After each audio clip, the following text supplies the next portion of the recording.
समझे? कहते थे अब की बार मोदी सरकार, अब कह रहे मोदी सरकार का अब की बार अंतिम संस्कार। समझे नहीं?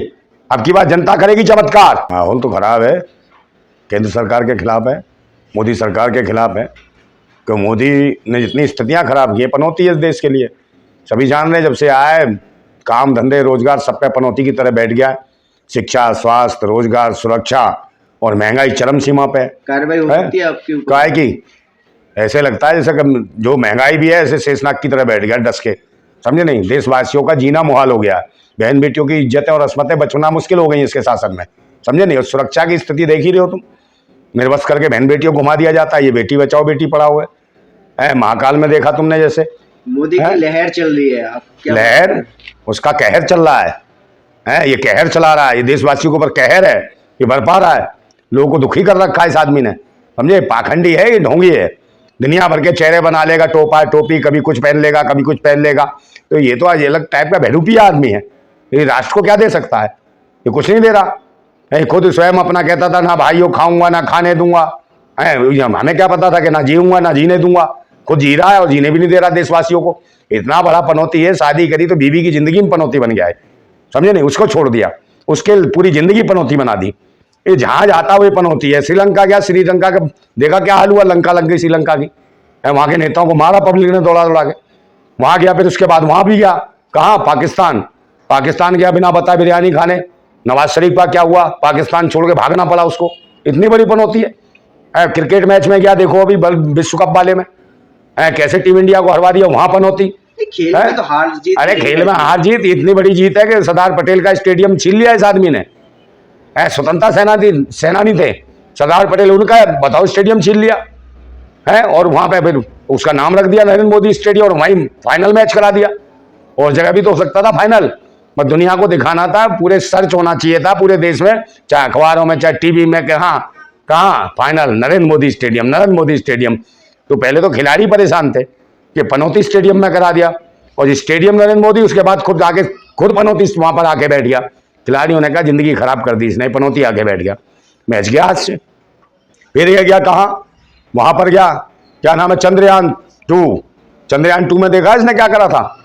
नींबू बनवाया चंद्रयान 2 छोड़ने के लिए कि चंद्रमा पे जाएगा, नारियल फुड़वाए, और न जाने कितने पाखंडी ढोंगी बाबाओं ने मंत्र फेरे, हवन करे। उसके बाद क्या हुआ? चंद्रयान 2 का पता भी नहीं चला कहाँ गायब हो गया। तो ये इतना बड़ा पनौती है, चंद्रयान 2 को भी नहीं जा पाए भारत के अंदर से।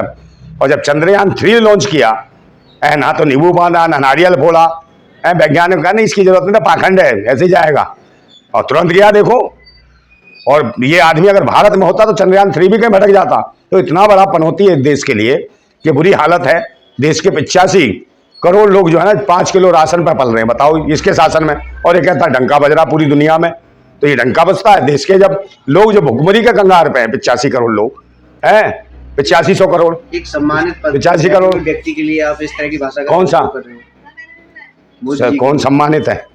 मोदी जी। अरे इस जो पद था ना, पीएम का मतलब होता है पनौती मंत्री, पीएम का मतलब है प्रवचन मंत्री। भाषा बोल रहे हो आप? राहुल गांधी जी की भाषा बोल रहे हो? अरे उसकी रास्ता क्यों बोलूंगा? उनको नोटिस मिल चुका है। किसको नोटिस? ये बोलने? अरे वो तो इनके आइस-पाइस धप्पा है, दोनों आपस में कमा रहे हैं, दोनों मूर्ख बना रहे हैं पूरे देश को। मैंने कहा नहीं, एक सांपनाथ है एक नागनाथ है, ये दोनों तो एक ही है। समझे? ये किसको, पूरे देश को मूर्ख बनाते हैं दोनों पार्टियां। समझे? ढोंगी है, पाखंडी है, लुटेरे हैं। राज्यों के जो चुनाव हो रहे हैं, बीजेपी का दावा है कि 5 राज्य जीत रही है। हाँ, बीजेपी का दावा है, ईवीएम मशीन है, ईवीएम मशीन जिंदाबाद है उसकी। तो उसे जरूरत क्या देश की जनता की? देश की जनता का खून चूसेगा। नहीं, बीजेपी जीते तो ईवीएम यार बीजेपी कांग्रेस, मेरे वासलो, बीजेपी कांग्रेस एक ही है, कांग्रेस ईवीएम लाई, समझे? और फिर बीजेपी ने उसका इस्तेमाल किया पूरी तरीके से। तो दोनों एक ही तो है, मैं कहता रहा हूं, और मिल बांट के खा रहे हैं। बताओ किसी तीसरी पार्टी को जमने देते हैं जल्दी? उनके पीछे तो ईडी सीडी लगा देंगे, सबके पीछे सबको परेशान करेंगे। तो तीसरी पार्टी का नेता हो, सबको परेशान करने पर लगे हैं। कभी कह रहे हैं 5 किलो चावल दे रहे हैं फ्री में। अभी ये इन्होंने खेती की है क्या भूतनी वालों ने कभी, जो फ्री दे देंगे? कहाँ है खेती कर रहे हैं? गरीबों, देशवासियों का ही लूट के उन्हें दिखा रहे हैं। गरीबों का ख्याल तो रख रहे हैं। कौन से गरीबों का ख्याल करा भाई? कपड़े कौन दिलाएगा उनको? जूते कौन दिलाएगा? चप्पल कौन दिलाएगा? उनकी पढ़ाई लिखाई उनके बच्चों को कौन कराएगा? शादी ब्याह कौन कराएगा?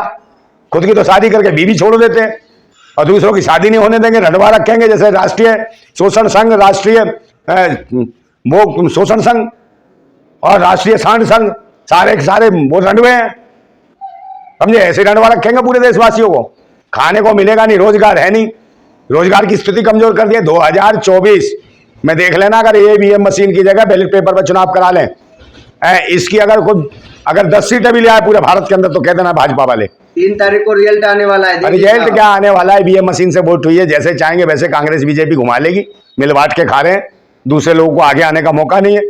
और जो आना चाहते थे नोटबंदी के माध्यम से सबसे पैसा छीन लिया, जो तीसरी पार्टी है, नए लोग उठ रहे थे, उनके सबके पैसे बर्बाद कर दिए, देश की जनता के बर्बाद कर दिए, भिखारी बना दिया सबको कि हाँ अब तो जिसको भी पौवा बांटो, बोतल बांटो, अपने आप लाइन में लगा लेंगे। तो ये मनीवादी लोग हैं, मनी पे सारी पे कब्जा कर लिया इन्होंने, सांपनाथ और नागनाथ ने भारत की सारी मनी संपदा पे कब्जा करके बैठे हैं, कुंडली मार के, भूतनी के, कांग्रेस भाजपा के, समझे। एक सांपनाथ एक नागनाथ, और देश की जनता अनाथ नाथ बन चुकी है, भीख मांगती फिर रही है, क्योंकि ये भिखमंगे हैं, धर्म और मजहब के नाम पे देश को लूट रहे हैं, समझे। यही काम है इनका, कांग्रेस बीजेपी का। हाँ मुझे बता दो, तीसरी पार्टी को किसी को बनने देते हो तो बताओ, 5 राज्यों में चुनाव हुए तो बताओ कहाँ है तीसरी पार्टी का। मोदी जी से आपको इतनी दिक्कत क्या है? गाय को दिक्कत ही दिक्कत है, जब देश के लोग बर्बाद हो रहे हैं तो बहन बेटियां इज्जत सुरक्षित नहीं है, सेना के जवानों की पत्नियां सुरक्षित नहीं, उनकी इज्जत लूट ली इन्होंने इनकी सरकारों में, समझे। छोटी छोटी बच्चियों का रेप हो जाता है, मसाज कराते हैं बाबा चिमनियानंद जैसे छोटी छोटी बच्चियों से, तो ये इनके संस्कार हैं, ये बलात्कार को भी चमत्कार करके बताते हैं भूतनी के, समझे नहीं। इनसे बचने की जरूरत है। ये समाज और ये राष्ट्र आगे कैसे बढ़ेगा जब ये सारे ढोंगी पाखंडी जो धर्म के ठेकेदार बने यही समाज में गंदगी फैला रहे हैं, तो समाज आगे कैसे बढ़ सकता है, कैसे विश्वगुरु बनेगा भारत। विश्वगुरु कहाँ भारत, हमने खुद ही डंका बजा लेते हैं, खुद ही नौटंकी है, सारे चैनल इनके टीवी चैनल। बाद में विश्वगुरु बन जाएगा भारत। कौन सा विश्वगुरु 24 के बारे में बनेगा? 24 के बाद काय का गुरु है बताओ तो सही है। मंत्र मारा था वो भूतनी का एक, अरे वो बागेश्वर भूतनी का था, वो तो कहता वर्ल्ड कप लाएगी, पर्ची निकाल दी, अब उसी वर्ल्ड कप में से पर्ची निकाल रहा भूतनी का। वो पूछो उस बागेश्वर को, तो ढोंगी पाखंडी को जूते क्यों नहीं मारते हो, समझे नहीं। ये बड़े बड़े चमत्कार की बात करते हो, बलात्कार होते हैं, वहां कहीं नहीं जाते भूतनी के, वहां जाए ना। इसी को मैं दौड़ा के मारू नरेंद्र मोदी स्टेडियम में, कह रहा था कि भाई वर्ल्ड कप आएगा। खेल पर राजनीति क्यों करते हो? मैं कर रहा हूं, मैं कौन से वोट मांग रहा हूं, मोदी कौन कर रहा था वहां। और ये तो अंधभक्त है भूतनी के, ये कहीं भी चल देते हैं, समझे नहीं। इन्हें अकल नहीं है, इन्हें कहा पेट, इन्हें अनाज खाने की जरूरत है, गोबर खा लेते हैं भूतनी के, तो गोबर सड़ गया इनकी खोपड़ी में। वही भक्ते हैं जो इन दिमाग में आता है, इन्हें क्या मतलब राष्ट्र क्या है, संविधान क्या है, देश क्या है, लोकतंत्र क्या है। देश मजबूत हाथों में है। कौन से मजबूत, मजबूर है देश, मजबूर है, देशवासी मजबूर है। इस वक्त बुरा वक्त है, बुरा दौर है। अब तक भारत के इतिहास का सबसे बुरा दौर चल रहा है नरेंद्र मोदी के शासन में। लोग बर्बाद हैं, देश बिक रहा है, देश को बेचा जा रहा है। कुछ गिने चुने उद्योगपतियों के हाथ में सारी संपदा पेल दी है, नेता खा गए सब भूतनी के, बीजेपी के। पीएम केयर फंड बनाया था, पर्सनल मोदी फंड, समझे। और जो कोई बोलेगा ज्यादा मुंह में डाल देगा, समझिए क्या डाल देगा, कर देगा झंड। ये है पीएम मोदी केयर फंड वाला, समझे। तो ये लोग लुटेरे हैं, ये आतंकी हैं, ये देशद्रोही उग्रवादी हैं, उग्रवादी का उग्रता फैलाते हैं धर्म के नाम पे, मजहब के नाम पे। इनको इनसे पूछो, शिक्षा पे बात बताओ ना, शिक्षा पे क्या करा तुमने पिछले 9-10 साल में, स्वास्थ्य सेवाएं क्या दी थी तुमने? नहीं, आपको घबराहट इसलिए है कि मोदी जी की लहर चल रही है फिर। काय की लहर? तू मत डूब जाइए उसमें लहर में, कहीं डूब के मर जाए, आत्महत्या कर ले तू। हाँ वो सारे अंधभक्त डूबने वाले हैं उसमें लहर में। जादू चल रहा है। जादू, हाँ तो वो तो जादूगर तो है ही, समझे। वो तो रंगी बाज है, वो ये जादू देखते रहना, मत देश तो बर्बाद हो रहा है बहरूपियों के शासन में, पाखंडी ढोंगियों के शासन में। किसान आत्महत्या कर रहा भाई है, नौजवान बेरोजगार भटक रहा है, ठीक है। सेना के जवानों को अग्निवीर बना दिया, और सेना के जवान जो पूर्व सैनिक है उनकी बंद पेंशन रोक ली, समझे। आत्महत्या कर रहा है सेना का जवान। तो बताओ सुरक्षित कौन है? बहन बेटियों की इज्जत लूट के मार देते हैं भूतनी के, है, उनको सुरक्षा नहीं है। मणिपुर की आज तक कोई अपडेट नहीं है, कैंपों में कैसे महिलाएं पड़ी हैं, कैसे बच्चे पड़े हैं, उनके रेप हुए है, किसी को भी न्याय नहीं है, किसी को भी इंसाफ नहीं है। तो ये लुटेरे हैं, ढोंगी हैं, समझे। ये मनीवादी लोग हैं, पूरे देश की संपदा पर कब्जा कर रखा है कांग्रेस भाजपा के सांप और नागों ने। इनको समय आ गया है कि भारतवासियों जल्दी सपेरे बन जाओ, इनको तालों को बंद करो पिटारों में और इनका बिजन तोड़ दो, समझे नहीं। नहीं, अभी जो 5 राज्यों के चुनाव हैं, 4 राज्यों में वोटिंग हो चुकी है, कैसा माहौल देख रहे हो? माहौल कुछ नहीं है जी, इनके तो खिलाफ है।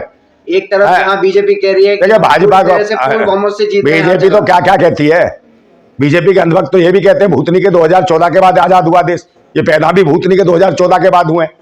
इनको पैदा होने के बाद पता चला 2014 के बाद इनका बाप नरेंद्र मोदी है, पर इनकी अम्मा का नहीं पता कि कौन है अम्मा इनकी, है तो ये मूर्ख है, समझे। 2014 के बाद पैदा हुए सारे के सारे, तो बताओ ये भी शुरू है। तो मोदी मोदी नहीं, देश की जनता रोदी रोदी हो रही है भाई, ये मैं तेरे को बता रहा हूं, समझे। कहते थे अब की बार मोदी सरकार, अब कह रहे हैं मोदी ये सरकार का अब की बार अंतिम संस्कार, समझे नहीं, अब की बार जनता करेगी चमत्कार।